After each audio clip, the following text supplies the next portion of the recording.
नमस्कार, India news देख रहे हैं आप। मैं हूं आपके साथ पराग गुप्ता। शुरुआत करेंगे फटाफट खबरों की। बीजेपी प्रदेश कार्यकारी परिषद की बैठक हुई। बैठक बीजेपी प्रदेश अध्यक्ष यूपी धनखड़ की अध्यक्षता में हुई। बैठक में प्रदेश प्रभारी विनोद तावड़े, सीएम मनोहर लाल भी मौजूद रहे। बीजेपी प्रदेश कार्यकारी परिषद की बैठक में केंद्रीय मंत्री भूपेंद्र यादव, राव इंद्रजीत सिंह भी शामिल हुए। बैठक में यूपी धनखड़ ने कहा, 7 साल में सरकार ने कई कमाल के काम किए। पंचकुला सेक्टर 5 स्थित इंद्रधनुष ऑडिटोरियम में जननायक जनता पार्टी के राष्ट्रीय एवं प्रदेश कार्यकारिणी की बैठक हुई। बैठक में उचाना से विधायक रहे वरिष्ठ कांग्रेसी नेता भाग सिंह भी शामिल हुए। जेजेपी के राष्ट्रीय अध्यक्ष डॉक्टर अजय सिंह चौटाला ने पूर्व विधायक का स्वागत किया। कहा, उन्हें पार्टी में पूरा मान सम्मान मिलेगा। इस मौके पर पूर्व विधायक के साथ वेद प्रकाश घसू, पूर्व प्रधान जनता दल करण सिंह, शामदेव कृष्ण पेगा समेत अन्य लोगों ने जेजेपी का दामन थामा। सीएम मनोहर लाल ने आज नागरिक उड्डयन मंत्री ज्योतिरादित्य सिंधिया से मुलाकात की। इस दौरान डिप्टी सीएम दुष्यंत चौटाला भी वीडियो कॉन्फ्रेंसिंग के माध्यम से जुड़े रहे। बैठक के दौरान गुरुग्राम में सिविल एविएशन यूनिवर्सिटी के बारे में चर्चा हुई, तो वहीं सारे एयरपोर्ट और ड्रोन स्कूल और सैटेलाइट सेंटर बनाने पर भी बातचीत हुई।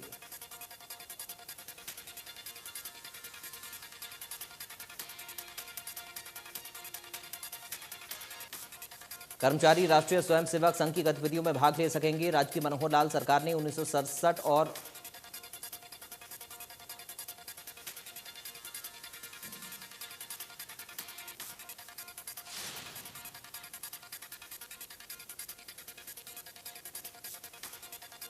डिप्टी सीएम दुष्यंत चौटाला ने नारनौल दौरे के दौरान 20 करोड़ रुपए से भी ज्यादा लागत से बनने वाली सड़कों का शिलान्यास किया। डिप्टी सीएम ने कहा, यह काम 1 से 1.5 महीने में शुरू कर दिया जाएगा। इस दौरान उन्होंने नारनौल में बनी सैनिक धर्मशाला का भी उद्घाटन किया।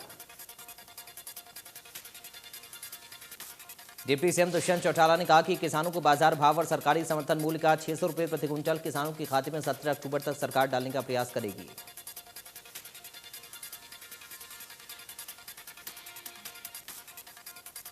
हरियाणा कांग्रेस द्वारा करनाल से शुरू किए गए विपक्ष आपके समक्ष कार्यक्रम पर बीजेपी सांसद अरविंद शर्मा ने तंज कसा और कहा कि कोरोना काल में कांग्रेस प्रदेश में नहीं दिखाई दी और अब जनता के बीच झूठी वाहवाही लूटने के लिए इस प्रकार के कार्यक्रम चला रही है। झज्जर से दिल्ली जाते वक्त कार्यकर्ताओं के बीच रुके सांसद अरविंद शर्मा ने कहा कि इस प्रकार के कार्यक्रम चलाने वालों को जवाब देना चाहिए कि विपक्ष जनता के बीच जाकर उनकी समस्या का समाधान कैसे करेगा। अरविंद शर्मा ने कहा कि बीजेपी का नारा है सेवा ही संगठन, और इसी नारे को साकार रूप देने के लिए बीजेपी ने कोरोना काल में जनता के बीच जाकर लोगों की मदद की।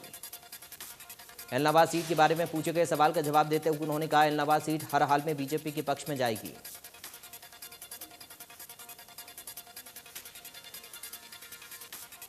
राहुल गांधी के नेतृत्व में कांग्रेस का प्रतिनिधिमंडल लखीमपुर खीरी हिंसा को लेकर राष्ट्रपति से मुलाकात करने पहुंचा।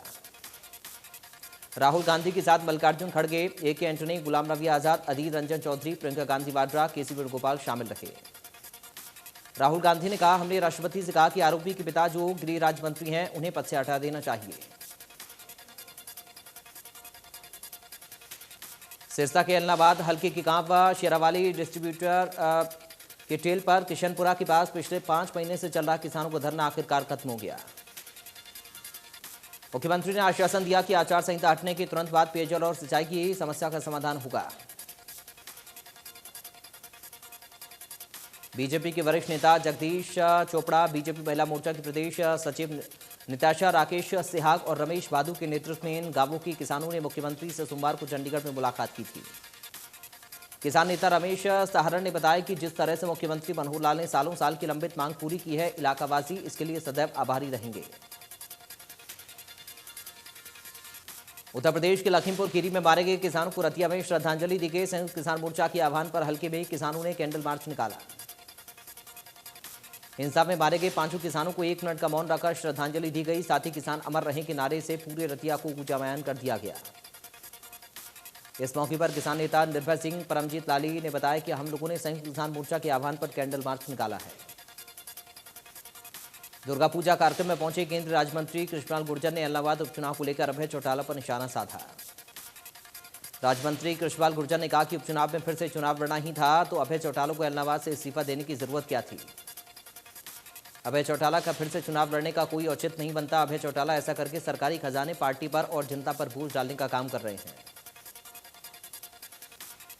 आज शारदीय नवरात्र का 8वां दिन है। इस दिन माता महागौरी की पूजा की जाती है। इन्हें महाअष्टमी और दुर्गा अष्टमी दोनों नामों से जाना जाता है।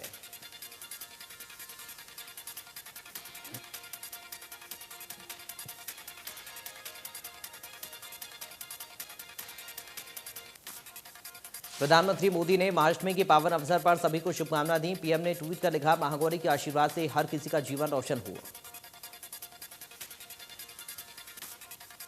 अंबाला के मांडोर गांव में मां भगवती जागरण का आयोजन हुआ, जिसमें नगर निगम मेयर शक्ति रानी शर्मा ने शिरकत की और ज्योति प्रज्वलन कर मां भगवती के आशीर्वाद लिया।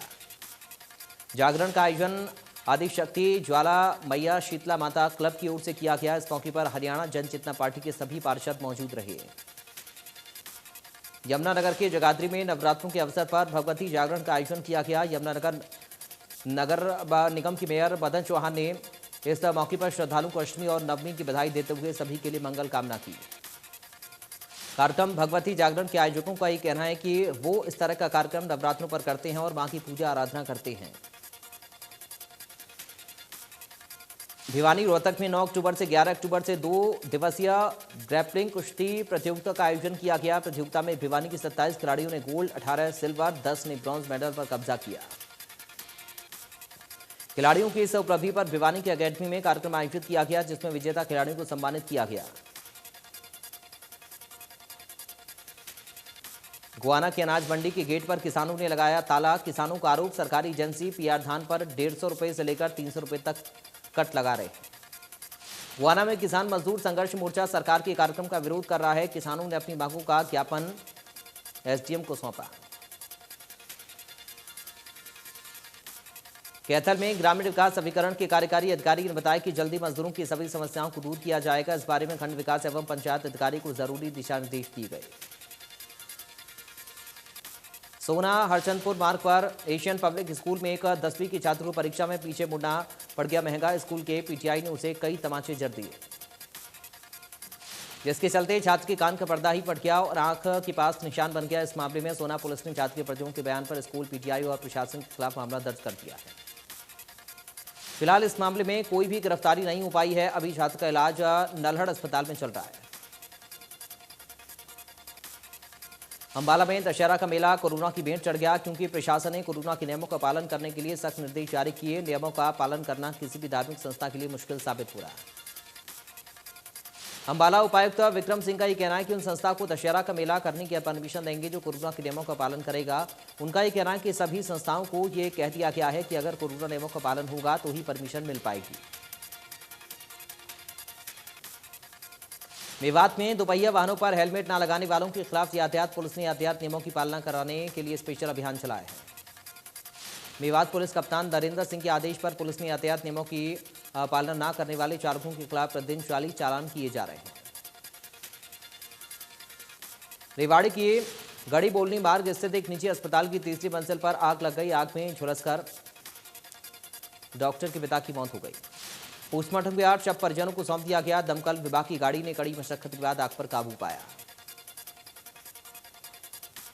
रतला में केजीपी पर कंडक्टर की लापरवाही से बस पलटने से आधा दर्जन लोग घायल हो गए। घटना ऊना के निकटवर्ती गांव जलाकर के पास ही है।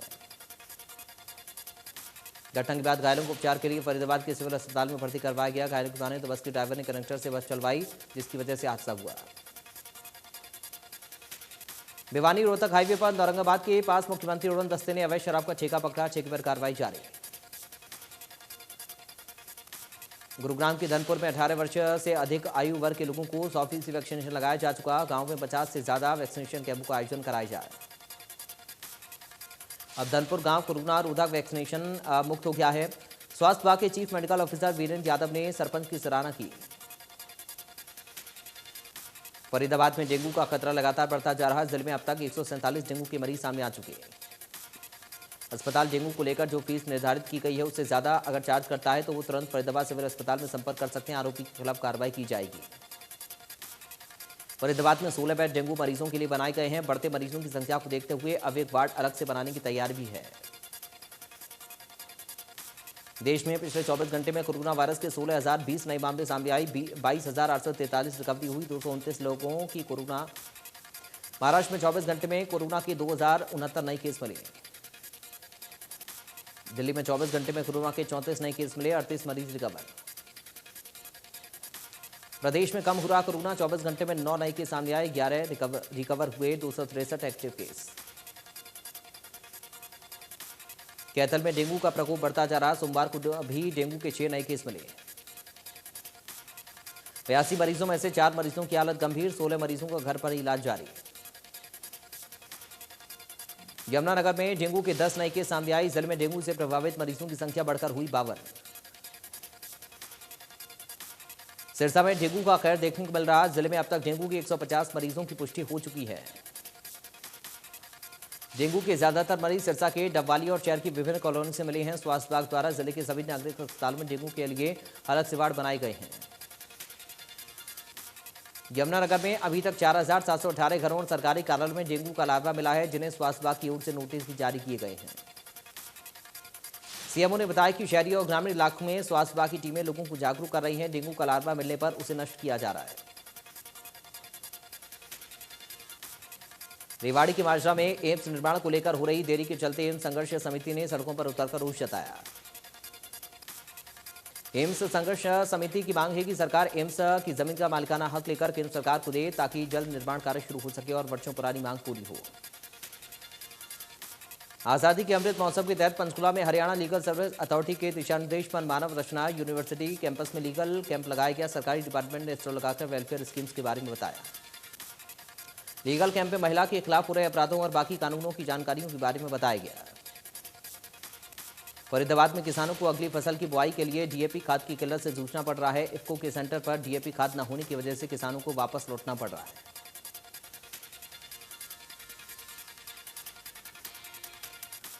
सोना के अलवर मार्ग स्थित सैफी अस्पताल में डॉक्टर की लापरवाही के चलते एक महिला की जान चली गई। महिला अस्पताल में ऑपरेशन कराने के लिए आई थी। परिजनों ने आरोप लगाया कि ऑपरेशन के बाद लगातार डॉक्टर ने लापरवाही बरती, जिसके कारण महिला की मौत हो गई।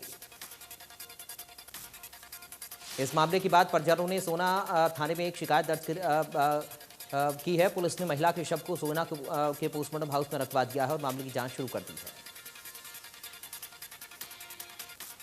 महेंद्रगढ़ के गांव मालड़ा नहर के पास पेट्रोल पंप के निकट लाठी डंडों से घायल कर हत्या के मामले में पुलिस ने एक आरोपी को गिरफ्तार किया। आरोपी ने अपने साथियों के साथ मिलकर बवाना गांव के रहने वाले गौरव को लाठी डंडों से पीटा था। गंभीर रूप से घायल गौरव ने रास्ते में ही दम तोड़ दिया था।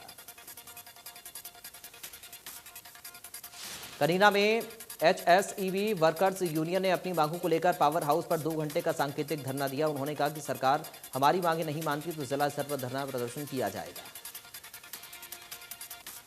जगाधरी में धान की खरीद को लेकर मंडी अधिकारी और आढ़ती के बीच की बातचीत का ऑडियो वायरल हो रहा है, जिसमें दोनों सरकार को चूना लगाने की योजना बना रहे हैं। थाना प्रभारी ने बताया कि मार्केट कमेटी सचिव की शिकायत पर मंडी सुपरवाइजर के खिलाफ मामला दर्ज कर दिया गया है। बल्लभगढ़ एसडीएम ने कई राशन डिपो पर जाकर निरीक्षण किया। इस बीच उनके साथ फूड सेफ्टी विभाग के अधिकारी मौजूद रहे। एसडीएम बल्लभगढ़ द्वारा अधिकारियों को सख्त निर्देश देते हुए कहा गया कि समय समय पर राशन डिपो पर जाकर जरूर निरीक्षण किया जाए।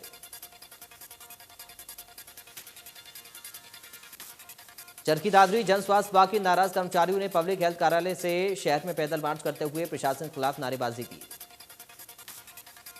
कर्मचारी संघ के प्रधान ने बताया कि कई दिन बीत जाने के बाद भी कोई गिरफ्तारी नहीं हुई, ना कर्मचारियों का पैसा मिला। अगर जल्दी गिरफ्तारी नहीं हुई। कुरुक्षेत्र के पुलिस अधीक्षक हिमांशु गर्ग की अगुवाई में पुलिस ने धर्मनगरी को नशा मुक्त करने का बीड़ा उठाया है।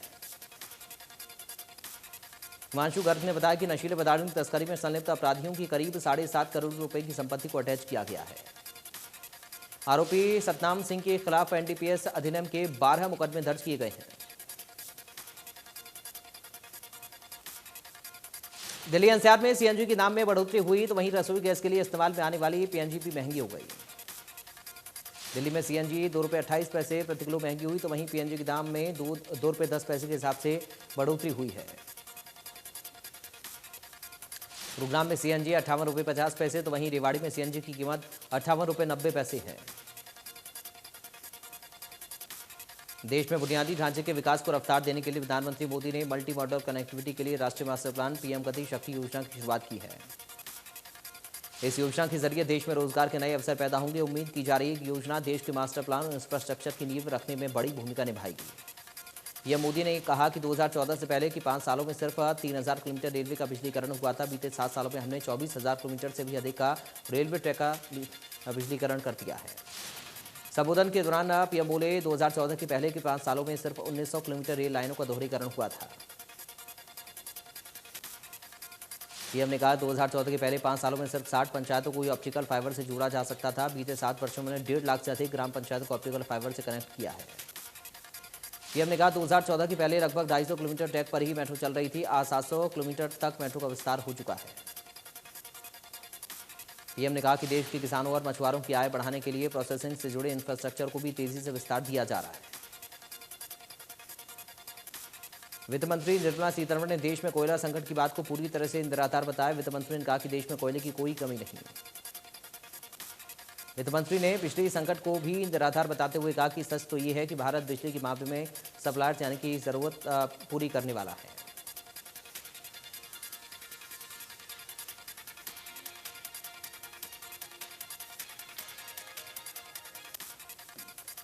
टीम इंडिया के पूर्व कप्तान Mahendra Singh Dhoni T20 world cup में टीम के साथ बतौर मेंटर नजर आएंगे।